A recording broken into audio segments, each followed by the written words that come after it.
IPVanish protects every device you own. Your phone, your laptop, your smart TV. If it connects to the internet, it should be protected. IPVanish encrypts your connection and masks your IP address, helping keep your browsing private at home and on public Wi-Fi. And with no device limits, one account covers everything. Stream with added privacy, browse securely, connect with confidence. Online protection made simple. Right now, save 83% off the 2-year plan. Get started today at ipvanish.com/audio and take control of your privacy with IPVanish.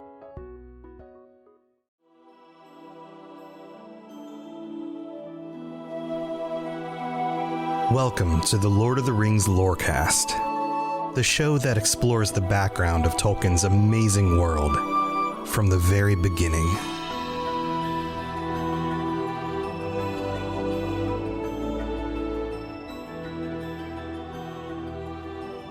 When you think about the qualities of dwarves, what comes to mind? For me, it's things like resilience, stubbornness, strength, ingenuity.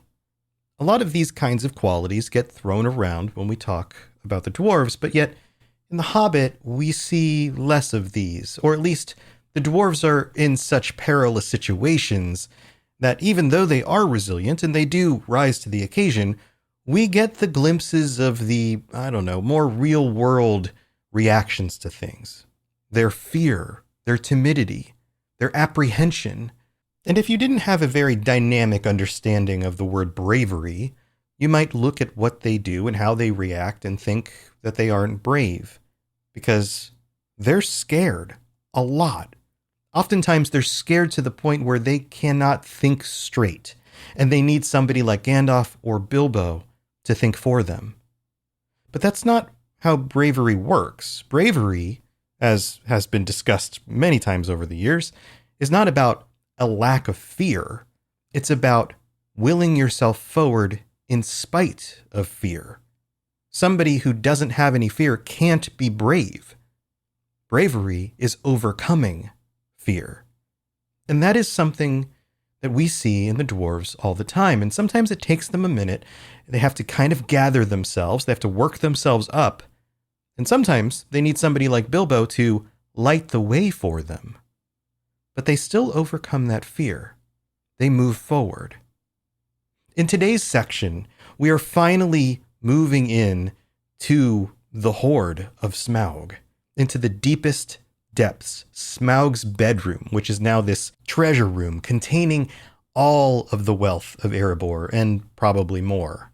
And one thing that comes to mind often while reading this is, why aren't the dwarves more bold in their seeking of the recapture of their treasure and dealing with Smaug? But I think this is another one of those places where Tolkien does something very wise. He treats the dwarves' characters as if they are real people, not caricatures. If this were something like an anime, then Thorin and company would boldly run down the shaft that they're in into the dark room and be ready to confront Smaug. Oh, wait. Something more like that does happen in the movies. It's not exactly the same, but it's closer. But the way this works in the book is much more realistic. They are scared for their lives. They are lost in the dark. They are at the deepest, darkest bottom of any point of this adventure, of probably their entire lives. And yet, they move forward. It takes them time, and it takes them having somebody like Bilbo to light the way. But they move forward. That doesn't make them any less brave or bold. It doesn't make them any less dwarf-like. It makes them real people. The kinds of people that Tolkien would have been arm in arm with during World War I. Brave individuals who also ended up in desperately dire situations and had to face darkness and death directly. So let's take a close look at the way Not at Home plays out at the beginning of the chapter. Chapter 13. Here we go.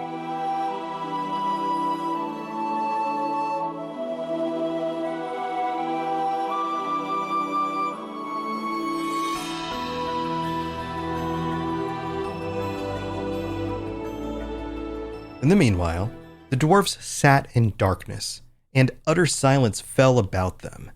Little they ate, and little they spoke. They could not count the passing of time, and they scarcely dared to move, for the whisper of their voices echoed and rustled in the tunnel. They are at the point of this situation where they don't know what to do. They are stuck in this tunnel. They don't know if Smaug is below them. They don't know if they can get out. They don't know if they should get out. They don't know if they should move forward. They are completely in the dark, physically and metaphorically. And they are so much so unsure of what to do and afraid that they don't eat. Days go by. We're told at last, after days and days of waiting. This is how terrified they are. And they feel like there might be a trick. If they head down the shaft, they're going to come across a dragon who is being extra quiet and extra sneaky because they know he's capable of that. I get this picture of a giant house cat playing with the mice and just waiting for them to peek out of the little mouse hole in order to get, well, destroyed. Thorin speaks at this point and says, "Let us try the door. I must feel the wind on my face soon or die. I think I would rather be smashed by Smaug in the open than suffocate in here." This is akin to saying, I would rather die fighting than as a coward in a hole. I also like the mention of the wind. This is another one of those mentions to something about nature and the feeling of being disconnected from nature and how that is not healthy. They are stuck in a hole underground. There is no wind. There is no sound. Everything is quiet and dark. There is a reason why things like this are used as torture. It's because the human mind cannot deal with a lack of stimulus. They have each other, but they don't have anything else. So they go up and try the door for the first time in days. And we aren't told exactly how many days, but several days. And they can't open it. It's been shattered. There is nothing that will work. Not the key, not magic that once opened the door. The side of the mountain has been destroyed. And remember previously that Smaug went out and destroyed the side of the mountain and then felt secure enough in the knowledge that they must have been killed or at least trapped that he leaves. And he was right. He had a sense of where they must have come in from and, well, probably destroyed a good, third of the mountainside, but was able to wreak enough carnage on the side of the mountain that he didn't have to worry about them anymore. Now, this is one of those points of contention. I'm sure there are people who will debate this and will say, well, he didn't really know they were dead, and so why would he risk them getting his treasure by leaving to seek vengeance on Lake Town? But if you think about that any further, if they did survive and they make their way down into the mountain and Smaug returns, then Smaug would simply kill them because they'd still be stuck there. And how much treasure could they possibly steal without him being able to wreck them? I don't think wreck them is a funny way to say it, but I don't think Smaug was thinking the attack on Lake Town was going to take days and days, which when you think about it makes this even more peculiar. Why would it be days and days with no word from Smaug? No sounds, nothing. That does seem odd, which is even more reason for them to be apprehensive to go back down. But Bilbo, in this situation, feels a change. He felt a strange lightening of the heart. And again, is this something about Bilbo? Is this something about hobbits? Is this Eru Ilúvatar reaching down and acting again? As if a heavy weight had gone from under his waistcoat. "Come, come," he said. "While there's life, there's hope. As my father used to say, and third time pays for all." Now that's a callback to the previous time when he said that, but I like that he includes this. While there's life, there's hope. This is one of the predominant themes throughout Tolkien's work, is where there is life, there is still hope. There is no darkness that can actually overcome life when everyone bands together and puts their minds to it. he announces that he is descending the tunnel and he's going to go and take a look, which is exactly in the same spirit as what Thorin was saying. It's time to do something because that's better than nothing. And they agree. It says in desperation, they agreed. And who's first to go by Bilbo's side? But Thorin. He's ready. And at this point, he is leading from the front. Although it took Bilbo to kind of get things going, Thorin leads from the front. And of course, Bilbo is very aware of how much louder the dwarves are than hobbits are. And so he reminds them to be careful. There's no way of knowing if Smaug is at the bottom, but he might be there. We don't want to take unnecessary risks. And yet they are clearly louder than he is. The notes here, puffing and shuffling with echoes magnifying alarmingly. The dwarves, for as best as they can try in a situation where they absolutely would need to be as quiet as possible, can't really do it. But yet, in the midst of all of this, there is no sound from below. Still nothing. Bilbo slips on his ring and he goes ahead. And it is completely dark.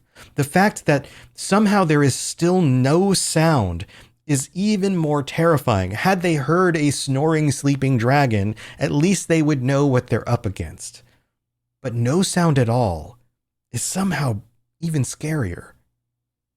He works his way out into the darkness and kind of puts his hands out in the air. And then we get, for the first moment in a long time, what I think is a moment of levity.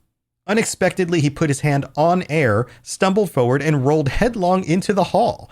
There he lay face downwards on the floor and did not dare to get up, or hardly even to breathe. Now, clearly he's still terrified. He doesn't know if he's just going to get eaten or something immediately because he fell on the ground. But it is kind of comedic. He just kind of falls into nothingness and just kind of lays there. I've got this picture in my head, even though I wouldn't be able to see him because it is completely dark. And yet, with all of that, nothing happens. And then we get probably the most unexpected thing to happen in this moment. We as the readers can start to assume that Smaug isn't here, but yet we wouldn't have anticipated that there is a light in this dark room. A pale white glint above him and far off in the gloom is how it's described. A pale white glint. What could be shining light in this darkness? It's white. It's not red. The torches are always described as red. What is it? We're also reminded about the worm stench, which is heavy in this place, which makes me think of maybe a combination of like wet dog and death, something like that, or wet cat, maybe, because the cat analogy. But then Bilbo can't bear it any longer. He says, "Confound you, Smaug, you worm!" He squeaked aloud, like a mouse being hunted by a cat, still playing hide and seek. "Give me a light and then eat me if you can catch me." He speaks out because he's frustrated, but he also, again, would willingly go out with a fight directly against the thing that is hiding in the darkness, then cower like a coward. And I just realized the connection between the word cower and coward when I said that. So he gets up and the echoes bounce around the halls, and yet there is nothing. And he's still not convinced that Smaug isn't there. He wonders what on earth Smaug is playing at. Then he goes, okay, well, if I'm going to do anything, I need a light. And Owen and Glowin, and I know some people don't like the pronunciation of that, although I've looked this up a few times. Owen and Glowin is a legitimate pronunciation, and Owen sounds like a name to me, like O-W-E-N rather than O-I-N. But anyway, pronounce it however you want. You know me. I'm not great at pronunciations. But he cries for a light, and they have a tinderbox still. And yet the dwarves are just so timid at this point. They don't want to move at all. They don't want to respond to him. And eventually he shouts out, "Light!" He screams it. And eventually he gets a light. They take the tinder boxes and they do this kind of makeshift torch thing. And he finally has a light. And notice the way this is building up. We go from absolute darkness and silence to them heading down into the treasure room and the dwarves being kind of loud in the way that they walk and shuffle, to Bilbo falling flat on the floor, to Bilbo yelling out, to Bilbo now screaming for a light and a light being lit. Notice the ramp up. They're becoming more and more bold with time, specifically Bilbo, but Thorin joins him. here. He's the one who makes them go ahead and do the lighting of the torch, and yet still couldn't convince any of the dwarves to go anywhere. But he explains to Mr. Baggins that he was still officially their expert burglar and investigator, and if he liked to risk a light, that was his affair. He is letting Bilbo make this choice, and he's not going to get in the way of it. This is a clear sign of trust in a very, very tenuous situation. And then I love the description of the way that they're watching the dark shape of the Hobbit across the floor, holding the tiny light aloft. I can totally picture this in my mind. This, well, I don't know, ocean of darkness, because the room is vast and black. And one little light with one little tiny Hobbit walking around, climbing on top of this mound of gold. And then they glint and tinkle. Such fun use of words. And then Bilbo starts to rise into the air. Remember, it's black even underneath him. You can't see the ground, just the little bit that the torch is able to illuminate. And the pile of gold is so large that it looks like he starts to kind of hover above the ground as he climbs this mound of treasure. And then he's there. And they're far enough away, kind of peeking out of the little doorway for the little tunnel, that they can't really see it, it seems. But Bilbo has made his way to the white light at the top of this pile. And we're told very directly here, it was the Arkenstone, which had been mentioned before by Thorin, the heart of the mountain. It is very specifically placed at the top of this pile, if you'll notice. This is not only the crown jewel of the dwarves, but this is the crown jewel of Smaug. He understands its value. Now, what it actually is, we don't really know. There are theories out there, and we're going to discuss that in the bonus episode this week. Is it a Silmaril? Probably not in my estimation. Is it something else? Is it Silmaril adjacent? Well, we'll get into that more. But for right now, Bilbo finds the Arkenstone, and it's described as shining with its own pallid light. It's a little globe, and it actually makes its own light. There are very few things that I recall that shine their own light in Tolkien's Legendarium. There's, of course, the Silmarils. There's only 3 of those. There's the Phial of Galadriel, right? That shines the light of the stars. It's a vessel for shining light on things. It was also probably used in the worship of Varda, because, of course, the elves love Varda above all else because she represents the stars and all of that, which we've discussed before. But the description here of the Arkenstone is interesting. Heart of the mountain. Bilbo guessed from Thorin's description, but indeed there could not be 2 such gems, even in so marvelous a hoard, even in all of the world. That feels like it lends itself to being something like a Silmaril, because we know at this point the Silmarils have been divided. If anybody were to happen to have one, then there could never be more than one together because of everything that happened with all the Silmarils at this point. But maybe that's also just a reference to the fact that it is singular. There is only one of these. It is unique, and that's part of what makes it so valuable. The great jewel shone before his feet of its own inner light, and yet cut and fashioned by the dwarves who had dug it from the heart of the mountain long ago. It took all light that fell upon it and changed it into 10,000 sparks of white radiance shot with glints of the rainbow. Now remember the previous description about it being like, what was it? The reflection of light on the water and the snow in the moonlight and that kind of thing. I know that's not exactly the right quotes, but you get the idea. This is much more descriptive because he's actually looking at it. Notice that point there, changed into 10,000 sparks of white radiance shot with glints of the rainbow. This thing is beautiful and unique, and that to me does not sound like a Silmaril. Suddenly, Bilbo's arm went toward it, drawn by its enchantment, as if the item itself was acting upon him. Now, was this some of the dragon sickness, being that Smaug's influence was still in the air? Or was it simply the effect of something like this naturally being enchanting, being something that he had never seen before and brilliant beyond anything he could have imagined? But it enchants him. It's enchanting. It holds a quality over him. Notice that it is the thing acting. It's causing Bilbo's arm to act. His small hand would not close about it, for it was a large and heavy gem. That gives you a sense of the size. Sure, Bilbo's hands are small, but that must be a very large gem for him not to be able to enclose in one hand. But he lifted it, I'm assuming with two hands, shut his eyes, and put it in his deepest pocket. And then he thinks to himself, now I am a burglar indeed. In fact, it's hard to think of somebody else, aside from Beren and Luthien, stealing the Silmaril directly from Morgoth's crown, who's a better burglar than Bilbo at this point. But I suppose I must tell the dwarves about it sometime. It's time for that spring reset. I'm taking a look at everything in my closet and figuring out that, oh no, this absolutely needs to go. And it's about time I replace things so that my clothes aren't older than my 15-year-old. Now you might think that they lasted that long because they were well made, but no, they're in terrible condition. Unlike the new jeans I just got from Quince. Jeans have always been my personal go-to because you can kind of wear them for lots of different things, but maybe they're not your thing. Maybe you're looking for, 100% European linen with insanely soft flow knit activewear fabric. It's definitely getting warmer, and their flow knit activewear is moisture wicking, anti-odor, and soft enough that you'll actually want to wear it every day.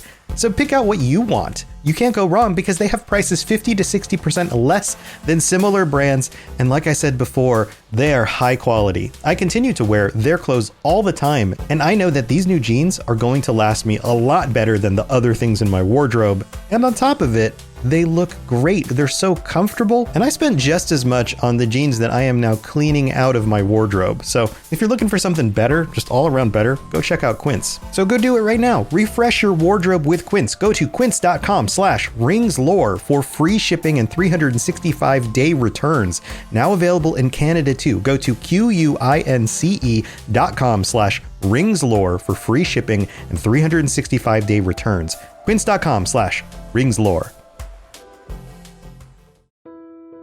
IPVanish protects every device you own. Your phone, your laptop, your smart TV. If it connects to the internet, it should be protected. IPVanish encrypts your connection and masks your IP address, helping keep your browsing private at home and on public Wi-Fi. And with no device limits, one account covers everything. Stream with added privacy, browse securely, connect with confidence. Online protection made simple. Right now, save 83% off the 2-year plan. Get started today at ipvanish.com/audio and take control of your privacy with IPVanish. Right here, the moment he takes it, he realizes that he doesn't want to tell them about it yet. And we're not told why. The very next sentence says, they did say I could pick and choose my own share, and I think I would choose this if they took all the rest. But that's not a reason for not telling them. If he can pick his share, he could just tell them, well, I found this and this will count for my 14th share. But he doesn't. There's no reason not to tell them that he gives us, other than considering that maybe this is the thing that he would want to keep, which makes sense because it's the brightest, shiniest, most special item in the entire room. All the same, he had an uncomfortable feeling that the picking and choosing had not really been meant to include this marvelous gem, and that trouble would yet come of it. Well, he's right. He's right. This is the one thing in the room that Thorin doesn't really want to part with, but we'll get there. Now, before we get to the rest of this section, think about the movie. Most of you have probably seen the movies, and think about this moment in the films. In the films, the dwarves end up going in, they end up having to confront Smaug directly. A fight ensues. They use the mechanisms inside the mountain, which are really cool to see, in order to fight off the dragon, and the dragon gets mad and leaves. I don't know that that plays out the same way as this. Yes, it is more exciting. Yes, it makes sense. I get why they would have changed that for modern audiences watching a movie. It also becomes the climax of the second of the 3 films. I get it. They needed something to be a big climax at that point in the film. But when you think about the way this plays out in the book, it's slower, it's quieter, it's more realistic. And the dwarves themselves never actually have to confront Smaug directly. Bilbo does, the people of Laketown do, but not the dwarves. And I can imagine how movie writers and directors would think that that doesn't feel satisfying to a modern audience. But it's actually a really interesting twist. The dwarves don't deal directly with the dragon. That's not how things play out. And it breaks expectations. And that makes it a more interesting story. Because if you can make up the story before you even read it, and everything happens the way you would expect it to happen, then is that a great story? This feels better. And we even get little details about Bilbo at this point wandering off. He wanders down the other side of this mound. He's doing exactly what he should be doing. He's exploring the space. He's making sure that it's safe. He's trying to figure out the dimensions of the room. He makes his way over to the great doors on the other side and feels a draft of fresh air. Remember, at the beginning of this, Thorin was talking about needing to feel the wind on his face. And he does. There is wind. There is fresh air blowing into this underground chamber from somewhere else. I would imagine that the dwarves would have ventilation shafts and all sorts of things in order to make sure that they could monitor and control the quality of the air and the temperature inside the mountain. This is a great little detail, and it almost puffs the light out. And notice it's not the thing in nature. Well, I guess a bat is a natural thing, and that's about to happen. But the wind itself, which was the natural connection I discussed earlier, is not the thing that turns out his light. As he turns around, a black shape swooped at him and brushed his face. He squeaked again. I like that he squeaks, kind of like a mouse, and fell backwards. His torch falls on the ground, hits the head of the torch to the ground, and it goes out. It's this dark thing in the darkness, which is probably a bat, but we aren't told definitively. That's the thing that puts the light out, not the wind. And Bilbo says, "Only a bat, I suppose, and hope," he said miserably. "But now what am I to do? Which is east, south, north, or west?" He's talking out loud to himself, which is probably something that helps keep him sane in the situation where he is now bathed in darkness again. He calls out to the dwarves and makes a big commotion, and yet no dragon appears. He's so far away that they can't really tell what he's saying. They hear the word help, and Thorin has this great line that feels very dwarven. "Now what on earth or under it has happened? Certainly not the dragon, or he would not go on squeaking." Which, again, the squeaking. "Come, one of you, get another light or two," Thorin orders. "It seems we have got to go and help our burglar." Finally, the dwarves muster up the courage to move forward. Now, part of that is because it seems like Bilbo has shown them that there really isn't a dragon here. But also, they aren't complete cowards. They move forward. They are still terrified. You have to remember, this room is vast. It is dark. Bilbo hasn't been eaten yet, but that doesn't mean that there's not danger still hiding in the darkness. And then Balin confirms this. He says, "It is about our turn to help, and I am quite willing to go. Anyway, I expect it is safe for the moment." He kind of justifies it. "Okay, I think it's probably safe now. But hey, we got to do our share. Let's go. It's time. We've been cowering in the darkness long enough. Let's go." Bilbo sees the other torches, knows where to go because he can see the light. He meets up with them. He explains that it was probably a bat. There's really nothing else going on. Now notice they're still concerned that maybe something dangerous has happened to him. And he's like, "No, don't worry about it. Just drop the torch. A bat scared me. No big deal." And we find out that they're relieved. We also find out that the narrator says that he doesn't know what they would have done or how they would have reacted had Bilbo mentioned the Arkenstone at this point. And then finally, at the end of this entire section where things have been building and building, where their timidity has slowly gone away, we get this. "The mere fleeting glimpses of treasure which they had caught as they went along had rekindled all the fire of their dwarvish hearts. And when the heart of a dwarf, even the most respectable, is wakened by gold and by jewels, he grows suddenly bold, and he may become fierce."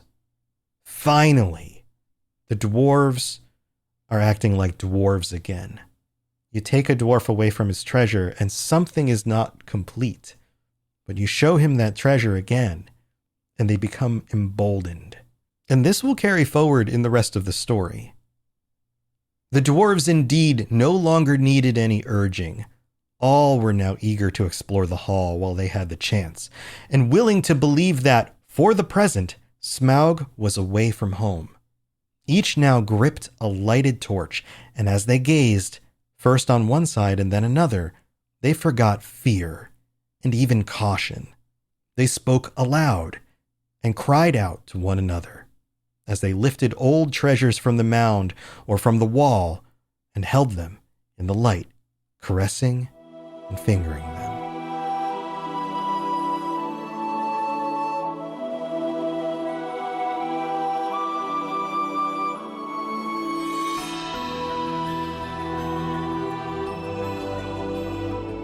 This week on the Patreon, for our patron members, we are going to be digging further into the Arkenstone and what it may or may not be. I know this has come up before, and I believe it was in some questions I answered, but I wanted to dig a little bit more into this and kind of shine a light on it. But also, welcome to our newest members, Colin D. and Bacon. Bacon, welcome to the Patreon. So glad that you're here. Thank you for supporting the show. And also, shout outs to all of our VIP patrons. Let's get through the list. Let's see if I can do it. AK Music Lover, Aldarian Was Right, Apollo, Averiel, Azel Razzle, Barney D, Daniel Nightweaver, David S, Divine Madman, Fulcrum, Gimli a Break, Ginger Fury, Huon is my hero, Jezzer, I totally just messed that up, Capenna, Lori B, Mason Weathertop, Matt, Norwegianus, Balragius Hunteris. Norwegianus is a difficult word to say for me. Party Snags, Philip M, Richard J, Rosie Rose, Single Ent Looking for Entwives, The Bestest Boy, and TJT. Thank you so much for your continued support. All of you are wonderful. You're my favorite people in the whole world. Ever. Then we got this review on Apple Podcasts. Thank you for reviewing on different platforms. And if you leave a 5-star review on Apple, I will read it out on a future episode, like this one from Missy Ray, 1987. My Place of Solace. Oh, how nice. Well, I wish I had listened to this before I named my dog. Should have been Huon. I love this podcast so much. Even in the darkest parts, it has become my place of solace. Thank you for an amazing explanation and retelling of sorts. If you want to connect to these stories, this is the podcast to choose. Oh, thank you so much, Missy Ray. I really do appreciate that. And yeah, it would be cool to name a dog Huon. I'm sure there are a lot of dogs that have been named Huon through the years. If you happen to have a dog named Huon, let me know. Comment or let me review and post about it or something. That's really, really cool. That's going to do it for this week's episode. I do have a big announcement that's coming up in the next few weeks about a new project that I'm starting that I have a feeling a lot of you will absolutely dig. It's probably the thing that I put a lot of work into this show, but I'm probably going to end up putting even more work into this other show I'm starting with a friend of mine. And I can't reveal more about it yet, but it's going to be big news. I think it's going to be awesome. And I can't wait for people to see it. So more on that in the future. Have a wonderful rest of your week. And when you're venturing out into the darkness, remember that if Bilbo can do it, then you can too. Have a wonderful week, and I'll see you next time. Thanks for listening to the Lord of the Rings Lorecast. If you'd like to learn more about other fantasy worlds, check out my other podcasts, The Elder Scrolls Lorecast, The Witcher Lorecast, and more at robotsradio.net. If you'd like to reach out, I'd love to hear from you. Send me a note on Twitter at robots_radio, or join our amazing community on the Robots Radio Discord. There are links in the show notes, or just search Robots Radio Discord, or find the link on robotsradio.net. I'll see you next time.